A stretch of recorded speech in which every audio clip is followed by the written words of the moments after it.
Picture this. You're stepping under the yellow police tape of a totally chaotic, active scene. You're trying to piece together a massive puzzle, but the pieces, they're literally shifting right in front of your eyes. Welcome to This Explainer. Today, we're putting on our lead detective hats to deconstruct a true crime case file that is as deeply unsettling as it is procedurally fascinating. We're talking about the Moses Lake incident. It's a case that perfectly shows what happens when raw body cam footage, strict legal boundaries, and completely fractured family dynamics collide. It's a wild ride, so let's get into it. Back up please. Oh my God, right there.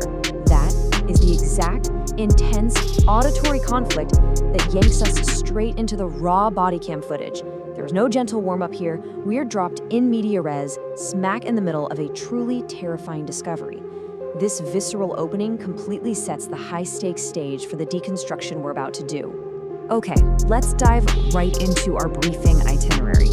First, the anatomy of a crime scene. Second, conflicting family testimonies. Third, the probable cause barrier.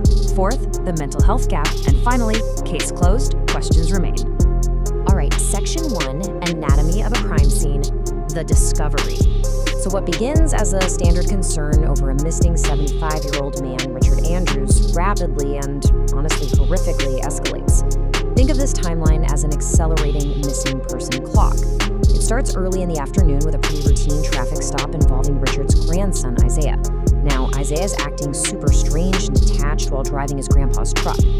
Just hours later, Richard's daughters officially file a missing person report, and then things just accelerate terribly.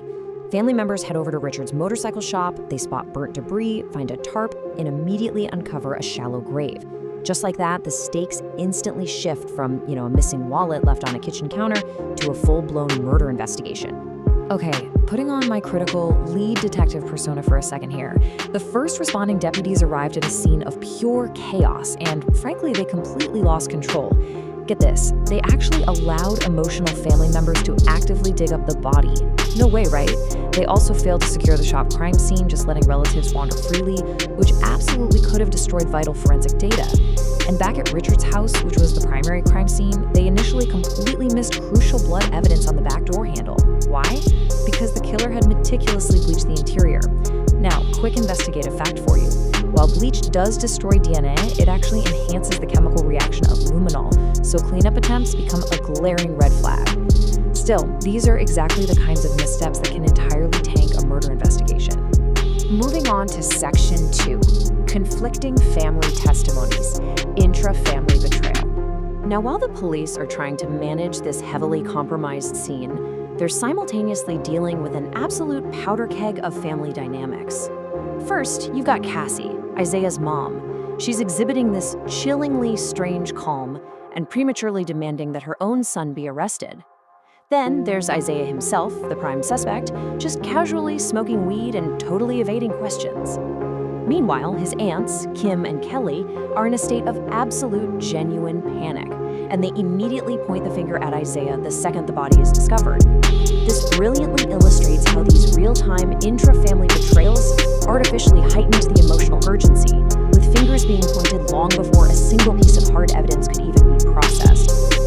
Which brings us to section 3, the probable cause barrier, legal friction. So this creates a massive legal bottleneck that played out right on the body cam footage.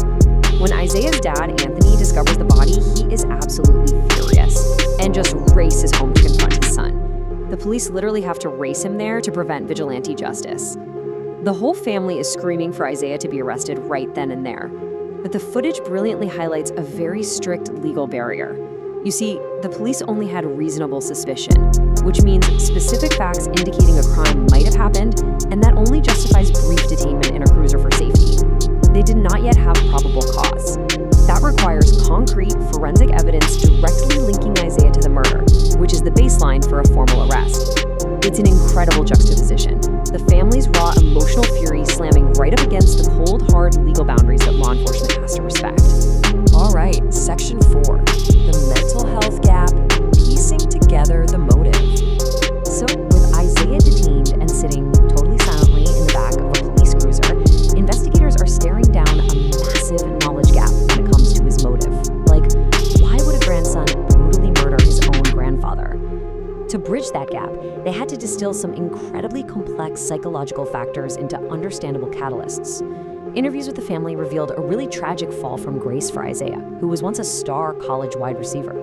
They pointed to two main things: prolonged heavy marijuana use and suspected repeated head trauma, specifically CTE, or chronic traumatic encephalopathy. So the crucial point is how distilling these complex medical possibilities helps us actually bridge the gap in understanding the suspect's terrifying descent into manic psychosis. To really bring that intense psychological danger to life, just listen to this chilling quote from Isaiah's dad, Anthony. He's talking about a manic episode Isaiah had just a week prior, where he was wielding a butcher knife, crying, and incredibly paranoid. Anthony told police, "They say if he had got me, it would have been all of us." This wasn't just some sudden snap out of nowhere. This was a heavily documented escalating pattern of extreme psychological volatility, and it was something the family was already painfully aware of. And finally, Section 5. Case closed, questions remain, the final pieces. As our review of this case file nears its end, the physical evidence finally starts matching up with the family's immediate suspicions. At the jail, they confiscate Isaiah's shoes, and sure enough, they find dried blood and dirt that ties him directly to the shallow grave. But I want you to consider this. With the physical evidence still being processed, and Isaiah absolutely refusing to say a single word to detectives in his cell, how did the final pieces of the murder timeline, the actual how and why, ever come together? Well, investigators ultimately used an inmate shortcut to finalize the whole narrative. A jailhouse informant came forward, revealing that Isaiah actually confessed to the crime behind bars.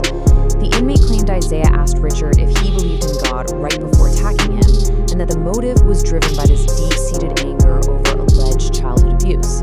Now, what's really interesting here is how this inmate's story rapidly closed the loop. Faced with mounting evidence and this new testimony, Isaiah pleads guilty to second-degree murder. He gets sentenced to a maximum of 20 years, complete with mandatory mental health treatment. And just like that, the official book on the Moses Lake incident is closed. But as we all know in the world of criminal investigations, a closed case doesn't always mean a closed book. These crazy unsolved rumors started sweeping through the family and the investigative team. They alleged that Isaiah might have been involved in an old cold homicide case, and even worse, that his parents might have helped him cover it up. Now, law enforcement found absolutely zero evidence to back up these claims, but the deep fractures within this family, they definitely remain. So I'll leave you with this provocative thought. When a family is this incredibly quick to point the finger and hide behind secrets, is the real story of the Moses Lake incident truly over? Thanks for joining me on this explainer. Keep analyzing, keep asking questions,